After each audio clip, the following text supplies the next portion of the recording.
Boa noite, amados. Paz do Senhor Jesus. Bem-vindo mais a um culto ao vivo. E olha, não se esquece de se inscrever no canal. Aqui, ó, GBA Guerreiros da Aliança. Toda semana uma palavra vindo direto do trono de Deus para você e toda a sua casa. E está começando mais uma reunião profética.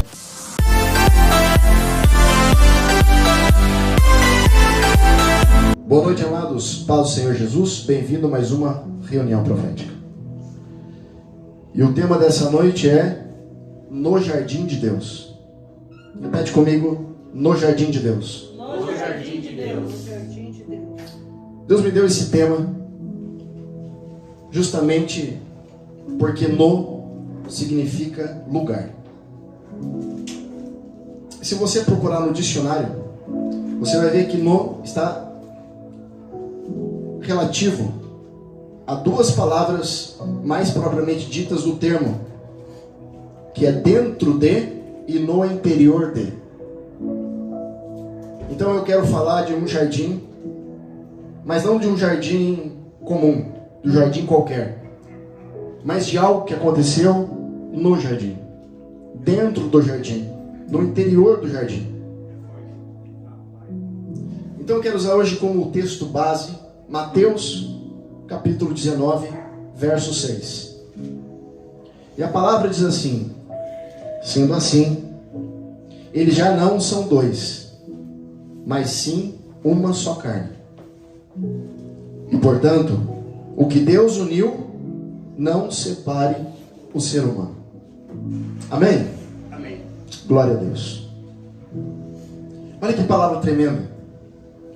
Deus está dizendo, e aqui Mateus escreveu, que aquilo que Deus uniu, o homem não pode separar. Por quê? Porque existe um mistério. Fala mistério. Mistério.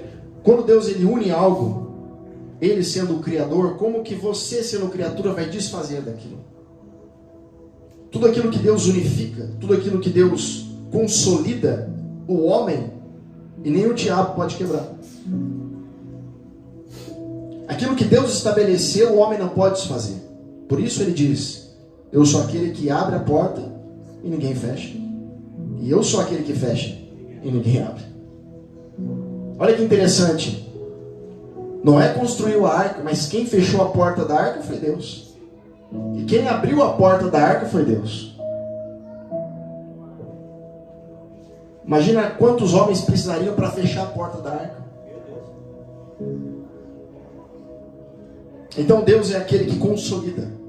Fala, Deus é aquele que consolida.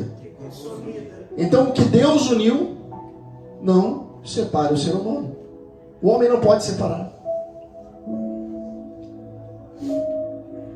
Mas eu quero ler desde o verso 1 agora, para a gente entender o decorrer do texto. Porque Jesus aqui ele está vindo numa sequência de pregações e acontecimentos, na qual a multidão o seguia, e é natural que a multidão siga os milagres, porque a multidão está interessada naquilo que pode receber e não naquilo que pode oferecer. Quando você fala para alguém que o evangelho você tem que dar, muitos vão desistir do evangelho. Então, enquanto eu tenho propósitos, enquanto eu tenho campanhas que promovam milagres, a multidão está interessada. Mas quando eu digo para a multidão que para ela receber um milagre, ela precisa deitar na mesa do holocausto como Isaac deitou, para que o Pai o sacrifique e ele alcance o amor do Pai, opa, não, esse evangelho não é para mim. Então Jesus está vindo numa sequência de pregações e acontecimentos, e a palavra vai dizer: aconteceu que, concluindo Jesus essas palavras, ele partiu da Galiléia e dirigiu-se para a região da Judéia, no outro lado do Jordão. Grandes multidões o seguiam e a todos curava ali. Derek, por que Jesus curava todo mundo? Se tinha a maioria daquelas pessoas, muitos eram interesseiros. Porque a natureza de Jesus é curar. Independente daquilo que você faz, eu faço para Jesus, Jesus continua sendo o mesmo. Porque quem só tem a perder sendo do jeito que eu sou, sou eu. O que nós precisamos entender é que ninguém é insubstituível. Isso precisa ser dito nas igrejas. Sabe por quê? Porque tem muitos líderes hoje presos dentro dos seus próprias denominações, porque fulano de tal banca com tanto de dízimo e tanto de oferta. Então o evangelho, muitas vezes, ele não é pregado a verdade por causa disso. Desculpa o termo, fica com o rabo preso. É como aquele bichinho que fica com medo de que o seu dono faça algo com ele. Mas quando você mostra para as pessoas que se elas deixarem de seguir o caminho, é elas que estão perdendo, opa. Então esse evangelho é o evangelho teocêntrico. A igreja não é um lugar para você ser servido, é um lugar para você servir. Precisa tirar o homem do púlpito e colocar Deus no centro.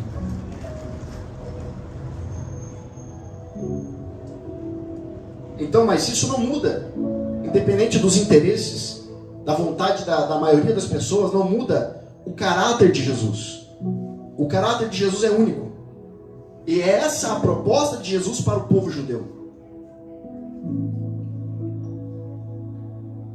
Alguém me perguntou essa semana por que eles quiseram matar Jesus. Pense assim: você está sofrendo uma invasão no seu país, de outro país. O que você espera que um rei ou um salvador faça com um ladrão, com um invasor? Que expulse, não é? Aí Jesus chega e dá o alimento, a palavra, para aqueles que estavam matando o seu próprio povo. Ele diz que você tem que amar. Ele diz que você tem que perdoar. Mas espera aí, que rei é esse? O que eles não estavam enxergando é que Jesus nunca veio libertar os judeus dos romanos. Jesus sempre veio libertar os judeus deles mesmos. A nossa maior prisão não é o que o outro faz conosco, mas é aquilo que nós nos permitimos fazer. Então quem decide estar preso ou livre? Sou eu. Fala, sou eu. Sou eu. O outro não tem poder de te aprisionar. O apóstolo Paulo está aprisionado em Roma. E de repente, os judeus zelotes, que eram radicais, chegam até a prisão e tentam tirar Paulo. E Paulo fala, mas você está no nome de quem? Ah, eu estou no nome de Deus. E Paulo falou, não, eu estou livre. Como pode? Paulo está preso e diz que está livre. E como aqueles homens dizem estar livres e estão presos? Por isso que o evangelho é loucura para o mundo. Porque se você pegar um cristão formado, Dérico, eu estou fazendo teologia para virar pastor. Mas espera aí, teologia não forma pastor. O que forma pastor é deserto. Teologia forma teólogo. Se Jesus precisasse de pastores, teólogos, ele entrava dentro da sinagoga e chamava os rabinos. Mas ele chamou um pescador, um cobrador de imposto. Pessoas que não tinham qualificação. Quando você tem 13 anos, eu vou chegar lá no texto, mas eu estou contando o contexto para você entender. Quando você tem 13 anos, o homem, o menino, ele faz o bar mitzvah em Israel. E o bar mitzvah, ele passa da idade da adolescência para a idade adulta, onde ele é considerado homem. Ele já tem que saber os 613 mandamentos da Torá. E com 30 e poucos anos, ele passa por mais uma avaliação, aonde além da Torá, ele tem que saber a Taná, que é o Antigo Testamento, os outros profetas. E se o Sinédrio chega para ele e vê que de fato ele está aprovado, ele põe a mão no seu ombro. E com a mão, o toque da mão do rabino no ombro daquele rapaz, aquele homem, ele pode servir a Deus somente adorando. E o governo vai financiá-lo. Agora, se o rabino chega e aperta a mão daquele homem, ele está dizendo para aquele homem, você vai servir a Deus com as suas posses. Você vai ter que trabalhar, você vai ter que se esforçar e com o seu suor, você vai servir a Deus, porque você não pode simplesmente ficar só orando. Você sabia que Pedro foi um homem desse? Rejeitado. Que o Sinédrio apertou a mão e falou, você não serve para servir a Deus só com orações? Vai trabalhar? Por isso que ele vivia endividado. Por isso que ele vivia correndo atrás. Mas de repente, mais um dia da sua vida, alguém anda na praia. Você não está esperando que aquilo aconteça. E de repente alguém aparece caminhando pela praia e dizendo: você me empresta seu barco? A gente não está esperando. Eu vi uma outra pregação esses dias de um pastor de renome que eu gosto muito, e que disse assim, na verdade a palavra diz que Deus vai vir como um ladrão, Jesus vai vir como um ladrão. Mas é ladrão para quem não está esperando. E eu compactuo dessa ideia em partes. Sabe por quê? Porque mesmo que você esteja esperando por ele, se ele quiser pegar você de surpresa, ele pega. Imagina que você está na sua casa agora, bate na porta da sua casa um vendedor de rosquinha, de doce. Você vai imaginar que é Jesus. E você está esperando por ele. Então Jesus, ele vinha numa série de acontecimentos, escolhendo pessoas rejeitadas, curando pessoas que era impossível para a medicina curar. Era natural que a multidão o seguisse. E alguns fariseus também chegaram até ele. De repente os religiosos, para prová-lo, questionaram: é lícito o marido se divorciar da sua esposa por qualquer motivo? Aqui está dentro de um contexto onde o marido e a esposa proferem a mesma fé. Porque a palavra diz que jugo desigual não prospera. Você está servindo a Deus, que o teu marido, a tua esposa serve a outro Deus, não tem como dar certo. Você está numa igreja, seu marido está na outra igreja, não vai dar certo. Você me desculpa, se você é cristão, você está numa igreja, sua esposa está em outra. Como você consegue? Dentro da sua casa você dorme separado? Você come separado? Então como que você frequenta uma igreja e o seu marido frequenta outra?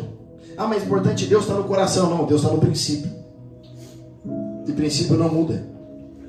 E Jesus explicou: não tendes lido que no princípio o Criador o fez homem e mulher? Fala princípio. Princípio não se trata de começo. Princípio se trata de constituição do reino. A Bíblia é a constituição do reino. É aquilo que rege o céu.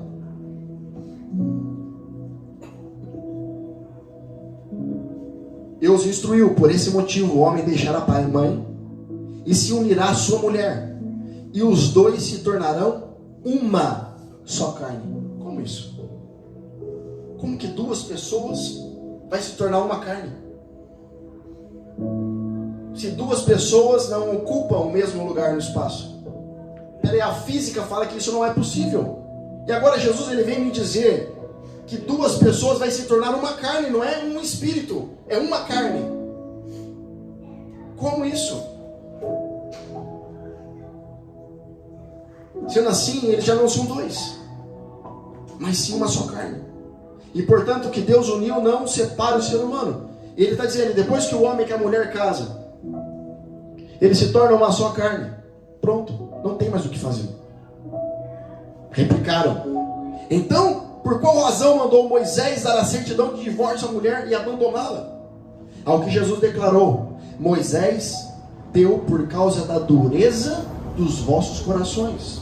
Vos concedeu separar de vossas mulheres, mas não tem sido assim desde o princípio. Novamente ele está falando: não. Essa não é a constituição do reino. Deus, através de Moisés, deu para o povo a carta de divórcio, mas não significa que anula o princípio de Deus. Deu a permissão para o homem, mas não mudou o princípio de Deus. Mas em que circunstância, Derek, eu posso fazer isso?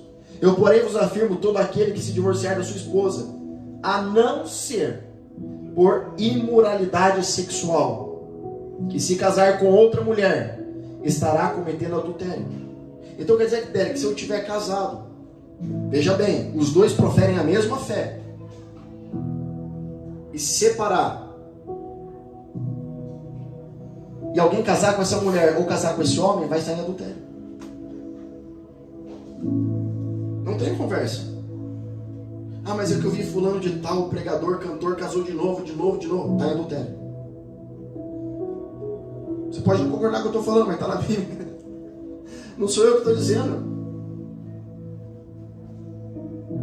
pastor casou pela segunda vez. Está em adultério. Não existe isso. Agora, se você não profere a mesma fé, aí não tem jeito. Se o seu esposo, sua esposa cultua outro Deus, e ele não quer mudança, não tem jeito. Se é uma pessoa que sofre agressão dentro de casa, não tem jeito. Porque às vezes a mulher apanha dentro de casa, aí chega para o pastor na igreja, fala: pastor, meu marido está batendo em mim. Não, filha, você tem que orar para Deus mudar o coração dele. Manda ele levar o homem para casa dele. Ué, é fácil falar, vai ficar orando por ele. Não, a partir do momento que teve agressão física, acabou o respeito. Deus não fez mulher para ficar apanhando. Você não é lixo. Deus não tem isso na sua vida não, viu? Se o pastor falar isso aí, sai fora, tá errado. Vai falar para ele, negativo, tá errado. Você sabe quando você pode discordar da autoridade? Quando ele está fora da palavra. Romanos capítulo 13, toda autoridade é constituída por Deus. Mas não é uma submissão cega. A palavra está acima do homem. Então não pode ter dogma, doutrina acima. A palavra é inefável, está acima. Então Jesus está explicando isso. Ele está falando para os discípulos sobre um princípio. Ele estava falando para os religiosos, para os fariseus, a questão da constituição. Mas para os discípulos, em outras palavras, ele está dizendo assim: lembra do jardim? O jardim nunca foi feito para que o homem fosse criado. O jardim foi feito para que o casamento fosse criado. Para que o casamento fosse realizado. Então o jardim de Deus nunca foi para isso. Nunca foi para... A ideia de Deus nunca foi criar o homem. Não foi o propósito final. Foi para que o casamento fosse realizado. E desse casamento nascesse o quê? Filhos de honra. É por isso que quando Jesus voltar, nós vamos ficar com ele aonde? Nas bodas do Cordeiro. Já pensou? 7 anos de festa. Por que bodas? Por que o primeiro milagre dele de Jesus foi num casamento? O que será? O tempo todo ele está mostrando para nós o princípio. Porque aquele que não sabe o que é princípio nunca vai chegar no final. Aquele que não sabe de onde sai, não sabe para onde vai. Aquele que não sabe o seu ponto de origem, não sabe aonde é o ponto de partida. Às vezes necessário é você voltar e Deus mostrar para você aonde você errou, para consertar e de novo refazer aquilo, para então aprumar tudo aquilo que está à sua frente. Então o tempo todo que Jesus está pregando, está andando e fazendo as coisas, ele está recriando novamente os passos que o homem deveria dar e não fez diante de Deus. Era para o homem andar assim, o homem não fez, Jesus vai lá e faz certo. E ele, toda vez Jesus ele vai dizer, porque está escrito, assim está escrito, faz para que se cumpra a palavra. O tempo todo Jesus ele está caminhando sobre a palavra, porque a palavra não é somente a pessoa de Jesus, ela é um caminho pela qual Jesus caminha. Com Jesus, você não caminha para conversar com ele, você conversa com ele, ele põe o chão na sua frente. Mas o chão para o justo é ainda o primeiro estágio daquele que está caminhando na fé. Para aquele que está maduro, ele consegue caminhar sobre superfícies instáveis. E o que é instável? É aquilo que você não tem controle. Quando você chega em um determinado nível onde você perde o controle da sua vida e ele assume o controle, você sabe que a sua vida está na total dependência de Deus. Então no jardim, no interior de. Então durante 6 dias Deus constrói o jardim. Deus prepara o ambiente. Deus chamou os convidados, os anjos. Olha, fica vendo o que a gente vai fazer agora. Faz o homem. E o homem, ele tinha em si a composição. Mas ele não sabia do que ele era composto. Então ele começa a sentir o quê? Só. Derek, eu me sinto sozinho? Quando eu não entendo a minha composição. Então Deus precisa colocar a mulher para fora, para que Adão visualizasse do que ele era composto. Ele precisou ver do que ele era composto. A mulher era parte de Adão. Então Deus faz Adão adormecer, deita, retira do seu lado, da sua costela, a mulher. Perceba que Deus ele não faz a mulher modelando como fez Adão. Ele tirou de dentro de Adão a mulher já formada. Então quando Adão olha para a mulher, ele estava olhando daquilo que ele era composto. Então Jesus está dizendo assim, lembra o princípio? O princípio é assim, quando você casa, é um dentro do outro, é um mistério. Porque se você não for capaz de compreender o mistério do casamento com a tua esposa, com o teu marido, você jamais vai compreender o mistério de estar um com Deus. Lembra que eu expliquei para vocês em outras reuniões que necessário é você perdoar o seu irmão, se unir ao seu irmão, para você então entender Deus. Deus se manifesta através da natureza e através de homens. Essa é a forma. Não existe esse negócio, o meu negócio é com Deus. Não, o seu negócio é com homens e com Deus. Por isso a cruz ela é na horizontal e na vertical.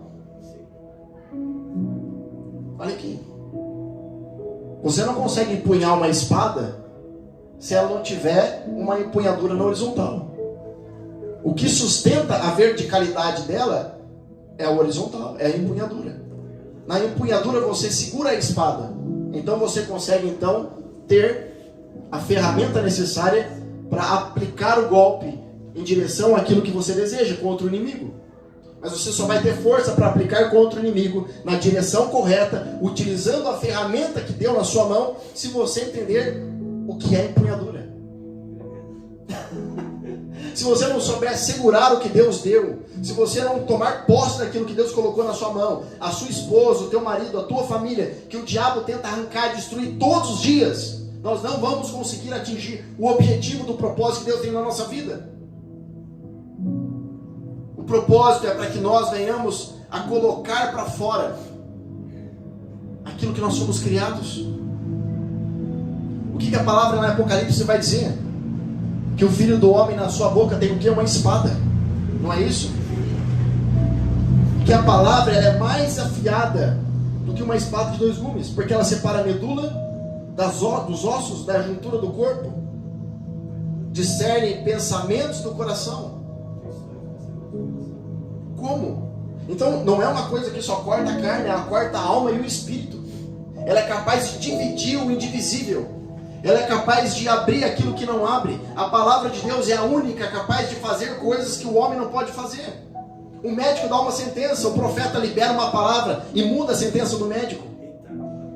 Só que aí a pessoa ela vai no médico, ela paga R$2.000, 3, 5 mil, não importa o exame, o médico fala para ela que ela está com câncer, ela acredita, mas se um homem de Deus se levanta, ela não é capaz de dar uma oferta. Ela acredita mais na palavra do médico do que na palavra do homem de Deus. Mas eu compreendo que a situação que nós vivemos hoje é difícil. Por quê? Porque o meio gospel hoje está ridicularizado. Então as pessoas falam assim, está difícil de acreditar, eu não sei mais em quem acreditar. E a culpa é quem? A culpa é nossa. Porque enquanto tiver gente pregando mentira, vai ter gente comprando mentira.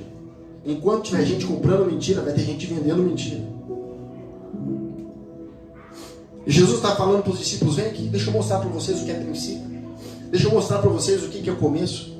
Deixa eu ensinar para vocês o que é de fato o casamento. Porque se vocês não compreenderem o porquê eu estou aqui, eu vou passar daqui e a minha vinda aqui vai ter sido em vão.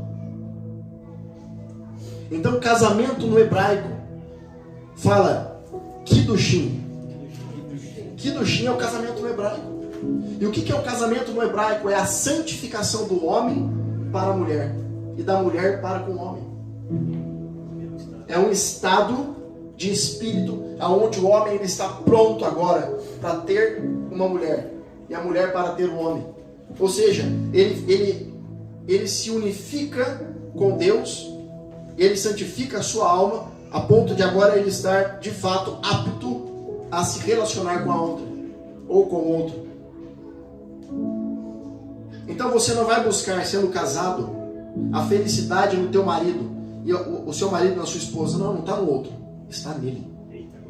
Então o marido se enche nele, a mulher se enche nele, aí eles se encontram, porque é nele que está a composição. Porque ele é o que compõe a composição que está em Adão. Mistério, né? Adão, ele é composto pela mulher dentro dele e a mulher por Adão, mas a composição de Adão foi feita por alguém que os compõe. E compor fala de música. Isso é adoração. Compor fala de ritmo, melodia e harmonia. É uma tríade. Sem essa tríade você não faz música. Deus, ele está compondo um homem. Ele está compondo uma mulher. Adão está visualizando daquilo que ele é composto. E quem o compõe aqui, ó.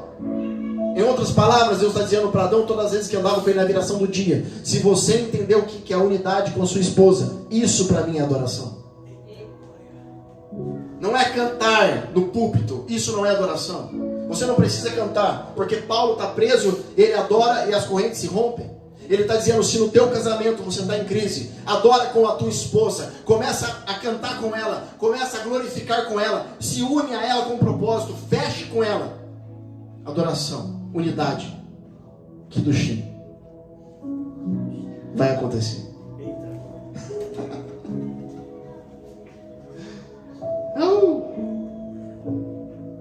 Isso é interessante.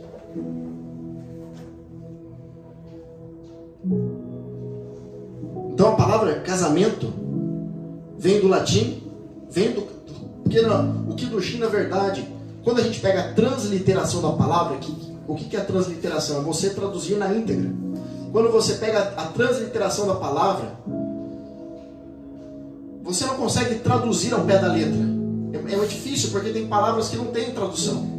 Então, Kiddushim, a grosso modo, seria isso. Mas a palavra casamento, ela vem do latim casamentium,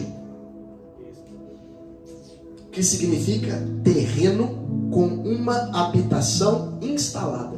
Meu Deus. Terreno, um jardim, com uma habitação instalada. Então, Derek, se eu tiver só um terreno, e aquele terreno não tem uma habitação instalada, Deus está ali? Não. Às vezes você tem um terreno, mas precisa de uma habitação instalada. Então, se você for num terreno sem uma habitação, não tem unção. Está vazio. E se está vazio, pode entrar gente. Pode entrar o ladrão. Agora, eu quero mostrar aqui hoje para vocês um quadro, para que vocês entendam algo.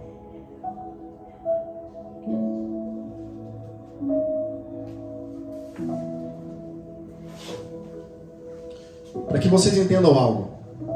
Eu quero mostrar para vocês a composição do homem e da mulher. Preste atenção.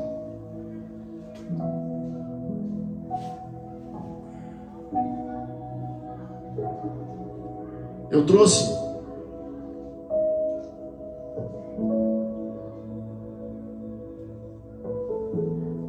isso aqui é homem. Amém? Está escrito aqui homem. Vem, o que você escreveu aí? Homem, está em hebraico. Você não sabe ler, parece que está aprendendo. Fica calmo. E aqui, ó. Peraí que falhou aqui o negócio. Eu vou escrever a mulher. Ó, olha que bonitinha a mulher. Aí, ó. Então aqui nós temos o homem. Nossa, Derek, sua letra é estranha. Calma, filho, fique em paz. Fique em paz que vai dar certo. Tem que confiar. Ó. O homem e a mulher. Ok? Você pode ver que tem letras parecidas no homem e na mulher, sim ou não? Então tem duas aqui e mais duas aqui. Tá vendo? Estão conseguindo ver? Ok. Agora olha que interessante. Essa letra aqui não tem na composição da mulher. E essa letra aqui não tem na composição do homem. Então tem uma letra específica no homem e tem uma letra específica no da mulher. Derek, o que você está querendo dizer com isso? Que quando o homem com a mulher se junta, quando eles se unificam, quando ele casa, vai juntar homem e mulher.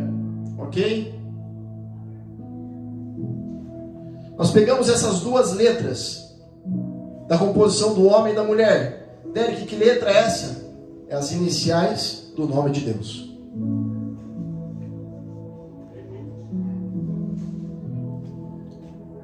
Essas iniciais do nome de Deus mostram que Deus só se manifesta quando tem unidade.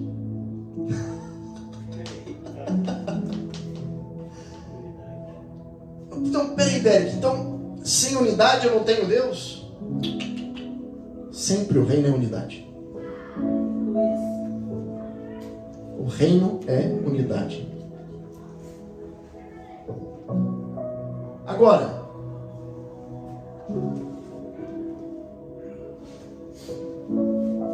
e se eu tirar Deus da relação, Derek? Vai sobrar que letra? Imagina que nós vamos então agora tirar, ok? Vou tirar Deus da relação. Perceba que ficou igual? Então sobrou essa letra. E o que significa essa palavra aqui, Derek, no hebraico? Fogo consumidor.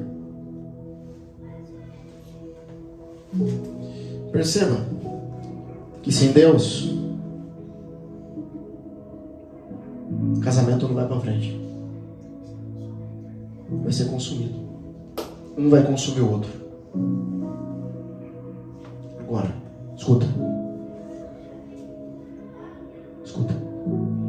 Moisés está no monte. De repente ele vê o quê? Uma sarça pegando fogo que não se consumia. Por quê? Porque Deus estava convidando Moisés para o casamento.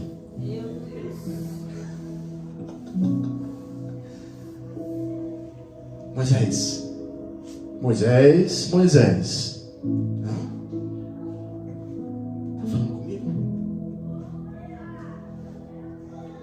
Deus estava dizendo, eu vou dar uma segunda chance para o homem. Por quê? Porque Adão e Eva comeu do fruto e foi expulso do jardim. Só que você viu o que Jesus falou? Derek, eles se divorciaram de Deus. Mas isso mudou o princípio de Deus? Deus falou, vocês não podem ficar mais no jardim por causa do pecado de vocês. Mas o que eu tenho com vocês não mudou, não. Ele não muda. Ele é imutável. Se você fugir do jardim, ele vai atrás de você. Ah, não vai. Já viu um filho perdido? Você acha que o pai não vai atrás? Ele é pai. E aí, ele traz de volta para o jardim quem ele quer. Às vezes, ele vai pegar alguém que saiu da igreja, vai trazer e vai honrar mais do que aquele que está muito tempo dentro da igreja. Ah, mas não pode. Ele faz o que ele quer, com quem ele quer, do jeito que ele quer, aonde ele quer, usando quem ele quer.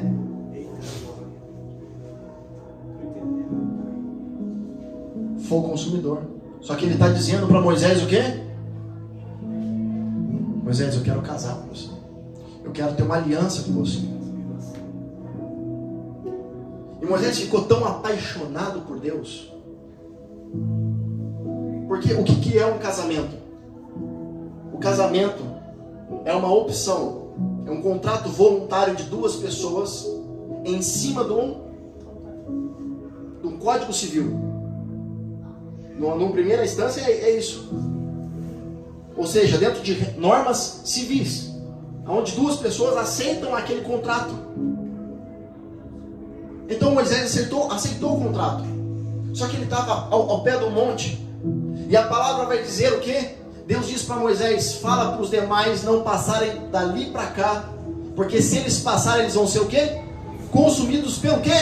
Pelo fogo. Por quê? Porque quem não tem aliança com Deus é consumido. O fogo de Deus só não consome quem tem aliança. Mas você, Moisés, passa para cá. Mas Derek, mas tinha sacerdote, não podia passar para lá? Deus não está procurando título. O título não sobe lá. Não é o terno e a gravata que vai subir lá, não. É o coração. Moisés, você pode. Não, mas ele não está com a estola sacerdotal no peito. Não pode, não. Hã? Passa então para você ver. Moisés, você pode. Sobe. Aí Moisés ficou esperando. A hora que a nuvem apareceu. Fala nuvem. A nuvem. Aí ele entrou, porque a nuvem envolve primeiro o profeta. Subiu. E agora? Agora Moisés precisa ficar o quê? 40 dias sem comer e sem beber. 40 fala de número de transição da carne para o espírito. Um tempo específico dentro do relógio de Deus. Muitos conhecem o Cronos e o Kairos. Poucos conhecem o Olam, o Aion. Então, o tempo de Deus é diferente em cada situação, para cada pessoa em determinado lugar. O tempo embaixo do monte se passava de um jeito, em cima não passava. Tanto que Moisés, durante 40 dias, ele não envelheceu.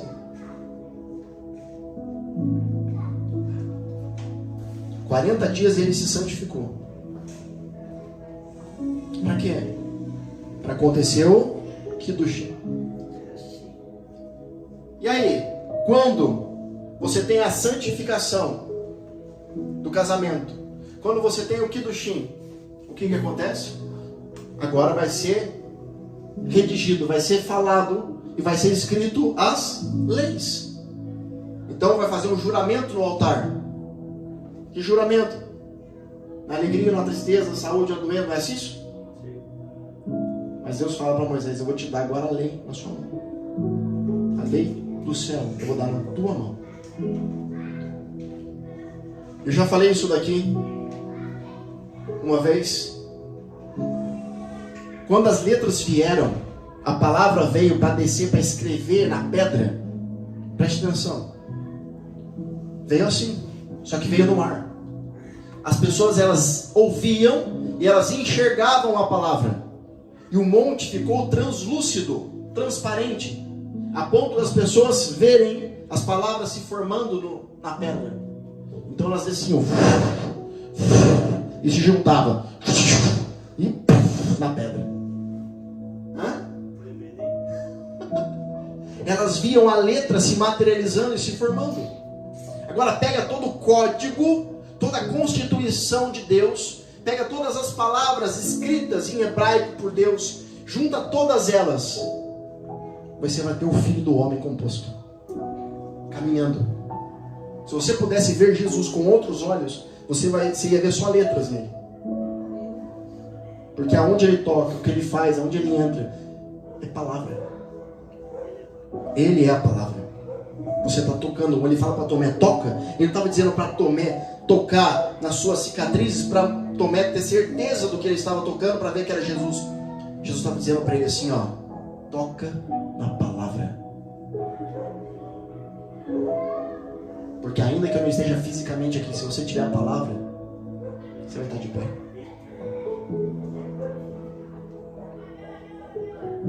O que Eclesiastes capítulo 4, verso 12 vai dizer? Que uma pessoa sozinha, ela é vencida. Duas resistem, mas o cordão de 3 dobras não tem como romper. Ele não é a terceira pessoa que compõe o seu casamento. Ele é a primeira. Ele é a primeira pessoa que compõe. Depois é o homem. E depois é a mulher. Essa é a composição. Essa é a tríade.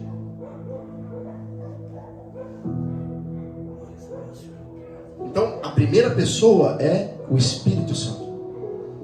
Ele é o cordão de 3 dobras. Ele é o Espírito que sela em nós o Verbo. Ok. Então, por diversas vezes na história, Deus procurou casar com o homem. Então, convidando ele para no Kiddushin, como eu disse, estava lá em Êxodo capítulo 3. Então, Moisés passou 40 dias, como eu falei. Está em Êxodo 34, 29, 35. É porque eu escrevo tanta coisa, gente, que chega na hora eu nem lembro o que eu escrevi. E aí nós estamos agora num cenário profético em Mateus 26, 39, que é o Getsemane. E Jesus no Getsemane, o Getsemane é o que é? É um jardim. Se você for no Getsemane, você vai ver lá as árvores estão torcidas. É como se as árvores sentissem o sofrimento. Porque tem árvore lá que é da época de Jesus, faz 2000 anos a árvore lá. E Israel conserva ela. Então, são poucas árvores que estão conservadas lá. Da época de Jesus, mas tem. E a árvore está torcida, parece que ela sentiu o sofrimento do mestre. A criação sente. E Jesus está ali, no jardim, com o diabo oferecendo de novo para o homem a proposta de viver sem o propósito. E na sua angústia, no jardim, ele diz o quê? Se possível, passa de mim esse cálice. Ele estava dizendo, eu entendo o que Adão sentiu. Eu estou sendo tentado a fugir do propósito. Só que aquele que alcança o Kiddushin, aquele que alcança a plenitude de um casamento, ele entendeu que o casamento, no primeiro momento, não é o prazer, é o sacrifício. Ele fala, todavia, não seja feita a minha vontade, mas a tua. Ele falou, eu estou tão disposto a casar contigo, Pai, é ter essa aliança e recriar novamente o cenário de Gênesis aqui, para que a próxima geração, a posteridade, tenha um casamento perpétuo com o Senhor. Então, se você continua aqui lendo Mateus 19, lá no verso 13, você vai ver que aí as crianças aparecem. E Jesus abençoa as crianças. E ele diz, deixai vir a mim os pequeninos, as crianças, e não pensais, porque o reino dos céus pertence aos que tornam semelhante a elas. Ele não estava dizendo só da questão da inocência. Ele estava dizendo de uma geração que entende o que é casamento. E uma geração que entende o que é casamento vai produzir filhos de honra. Vai produzir frutos verdadeiros do céu. Ou seja, os seus filhos vão fazer a diferença nessa terra. Amém. Se você pega um pai com uma mãe que não cuida do seu filho, como que você acha que a criança vai ter uma grande probabilidade? Lógico que Deus pode fazer tudo, mas a probabilidade daquela criança ter muitos problemas sociais, psicológicos, é grande. Sabe o que eu ouvi da médica que cuida da minha filha?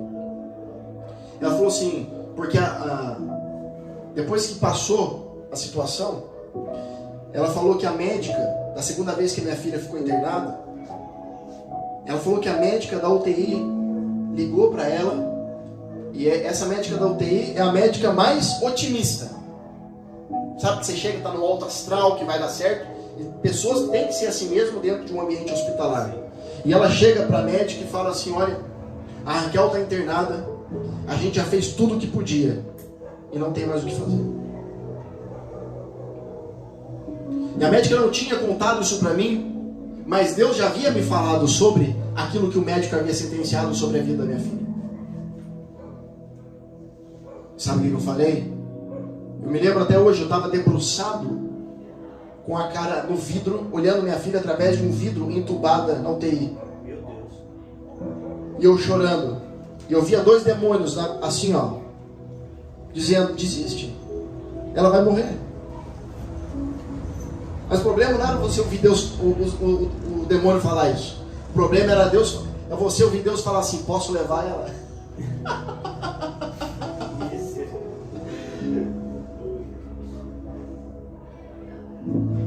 E eu com a cabeça debruçada no vidro, eu falei: Senhor, eu tenho uma aliança contigo. E dessa aliança nasceu Raquel. E o Senhor não me deu para perder. Mas ela é tua, ela não é minha.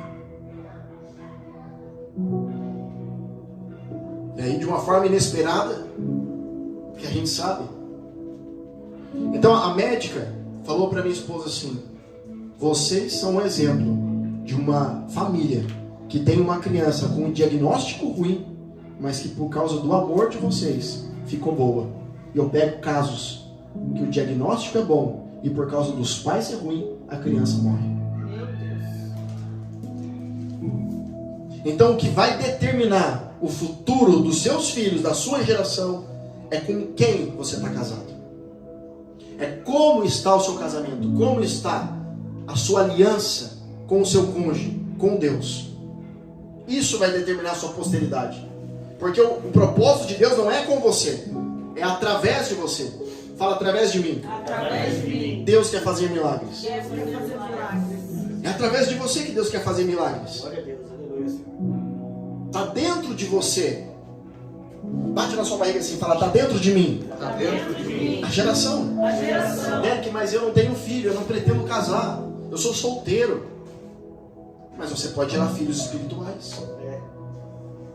Não, tá vendo? Que com Deus não tem para onde você fugir. Então, no primeiro momento, Jesus ele recria o Getsemane, que é lugar de prensa de azeite. Porque o Getsemane ele fica em cima do Monte das Oliveiras. E quando Jesus ele ressuscita, ele sobe aos céus, os discípulos estão ali olhando para cima. Ó. Aí de repente chega dois caras do lado, de branco, falam: por que vocês estão olhando para cima? Ele falou: você não está vendo não? Subiu ali, ó, Jesus. É, então, mas do mesmo jeito que ele subiu, ele vai descer. Eita. Você sabia que ele não vai nem pisar no monte? Quando ele descer, o monte vai vir de cima a baixo e vai fender a porta de Jerusalém, de Israel. Aleluia. Ó. Quando o noivo chega, as portas têm que se abrir para ele. Ó. E aí, depois de recriar, Jesus morre, ressuscita. Na crucificação, então, nós temos o quê? A parte que agora de Adão vai sair a mulher. Então Jesus fala assim: estou pronto para adormecer, Pai, nos teus braços. Ele morre. E quando ele morre, o soldado romano vem, fura, transpassa a costela dele. E saiu o quê? Sangue e água. Saiu de Jesus o que já estava dentro dele, a igreja.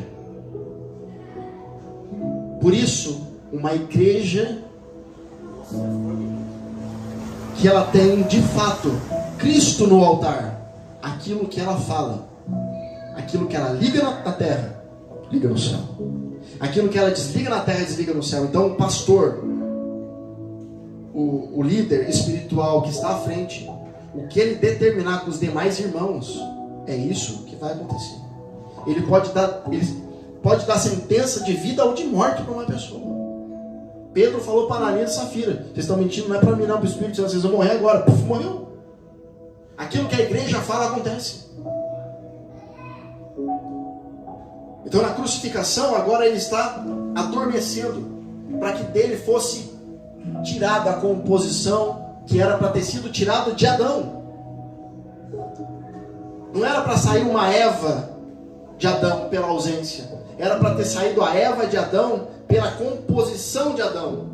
A Eva foi gerada na ausência, porque Adão estava com a necessidade de alguém, mas Jesus estava completo, só podia sair dele o quê? Algo que transbordava dele. Por isso você só pode dar algo para alguém que transborda de você, não o resto. Porque se você for ajudar pessoas estando machucadas, você vai se machucar mais. Muitas vezes me machuquei por causa disso, por imaturidade, e acabava me comprometendo. e acabava me envolvendo. E quando via, estava fazendo mais errado daquela pessoa. Então primeiro a gente tem que nos retirar, matar a carne, crucificar, para que de fato venha então a transbordar isso, para que seja depositado em outras pessoas. Então na ressurreição, quando Jesus ele aparece dentro do sepulcro, porque Maria Madalena chega lá e fica desesperada, cadê o... Olha ali, não está lá, está um anjo sentado na cabeceira e o outro na ponta. Está um anjo sentado na cabeceira, outro na ponta, não tinha ninguém no meio, porque no meio não pode ter. Ele é o principal. E o medo do anjo sentar no meio? Se senta no meio, dá uma raiada na cabeça. Um senta de um lado e outro do outro, falando: o que você está procurando, Maria? Aquele que vive está procurando, está no lugar errado. De repente ela olha para trás, tinha um homem ali, ó, com a vassourinha aqui, ó, na grama. Ela achando que é o jardineiro, mas de fato era o jardineiro. Porque é ele que cuida do jardim. Você levou o meu mestre para algum lugar? Maria. Mas peraí, Maria não conhecia Jesus. Como que Maria olhou para Jesus e não reconheceu? Só depois que Jesus falou o nome dela, reconheceu? Como assim, Derek? Porque no seu nome está a identidade de Deus. Quando Deus chama você pelo nome, Ele está chamando a sua identidade. Eu vou repetir porque você não entendeu. Quando Deus te chama pelo nome, Ele está chamando a sua identidade. Fala identidade. O que é identidade? É trazer à tona quem você é. Maria. Aí os olhos dela se abriram. E ela viu que era Jesus. E ela falou o quê? Raboni. Quer dizer, mestre acima de todos os mestres. Entende o que eu estou dizendo? Amém. Então hoje, nessa noite, Deus está te chamando pelo nome para ter um casamento. Aonde? No jardim. Então na ressurreição, e aí como que ele estava? Ele estava brilhando. Igual no Monte da Transfiguração, no Monte Tabor.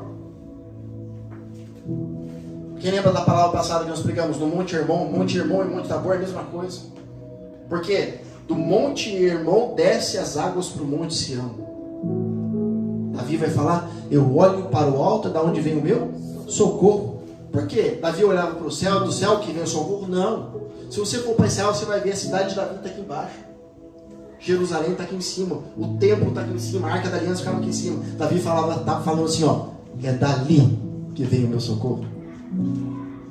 Davi estava apontando para a presença, dizendo: a presença é o meu socorro. É dali que as águas vêm para cá. Jesus está brilhando. Na crucificação temos então a mesma cena recriada de Gênesis, né? Como que eu falei que tirou do lado. E aí na ressurreição pôde-se ver então o que? O Adão original.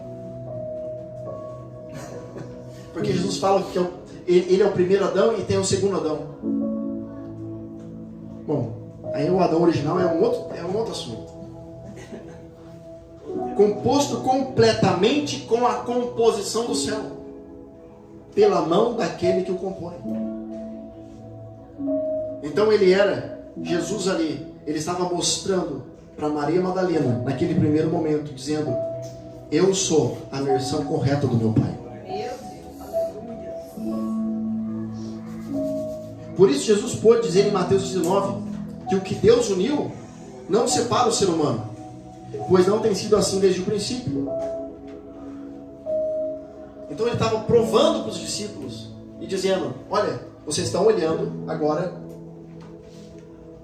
um filho de honra, por aquele que é composto da composição que o meu Pai desejava. Ou seja, uma pessoa que você olha e não tem ausência.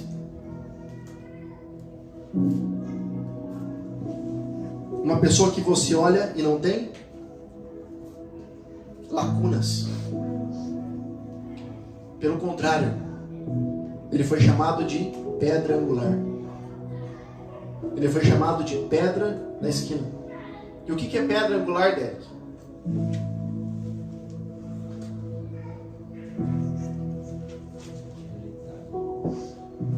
Quando você vai lá onde Obed-Edom morou, em Israel, você vai ver uma porta assim, ó, do lado esquerdo e do lado direito, tudo feito de pedra, uma pedra em cima da outra aqui, ó. E aqui também. Agora, como que essas pedras aqui e essas daqui não caem pela ação da gravidade? Porque essa última pedra, que é a primeira, ela entra por pressão e ela sustenta todo o resto da porta. Essa é a pedra angular. Então Jesus, ele é a pedra angular, ele é a pedra que sustenta todo o resto da constituição do templo. Então, quando você olha para Jesus, você não enxergava alguém que lhe faltava algo, mas alguém que preenchia algo em você. Todas as vezes que você olhava nos olhos de Jesus, encontraram alguns papiros, alguns manuscritos de um governador antes de Pilatos, relatando que ele não só sabia sobre a reputação de Jesus, como ele conseguiu coletar algumas informações acerca de pessoas que se relacionaram com Jesus e qual é a experiência que tiveram com ele. E sabe o que as pessoas diziam? E está no papiro isso?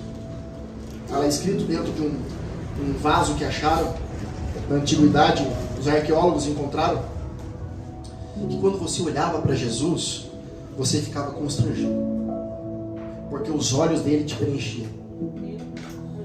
Ou você ficava com medo, ou você ficava preenchido. Então as pessoas que não gostavam tinham medo, mas as pessoas que eram abertas recebiam. Perceba que o mesmo fogo que pode selar uma aliança, ela pode derretê-la. O mesmo fogo que pode consumir é o fogo que pode dar lugar para acontecer aquilo. Então por isso Jesus vai dizer sobre essa geração, uma geração que entende o que é casamento.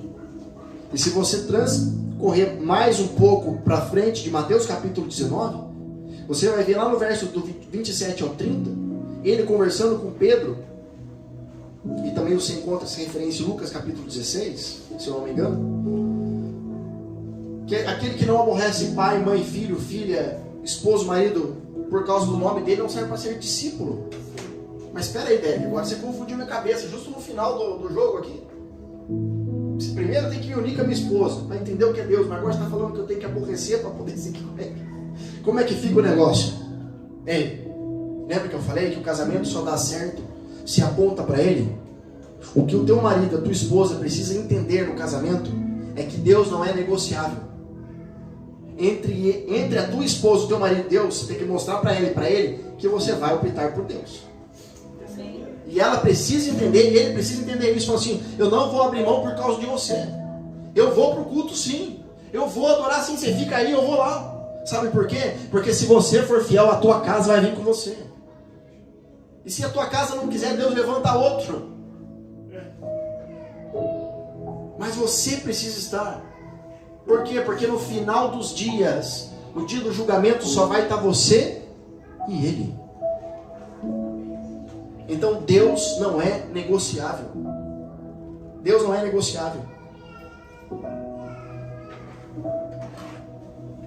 E para encerrar essa palavra de hoje, e onde começa o princípio, Derek, então? O princípio começa no jardim de Deus. Amém? Amém. Glória a Deus. Amados, espero que essa palavra tenha edificado o seu coração, tenha tratado, que seja para você, como foi para mim, um divisor nessa noite.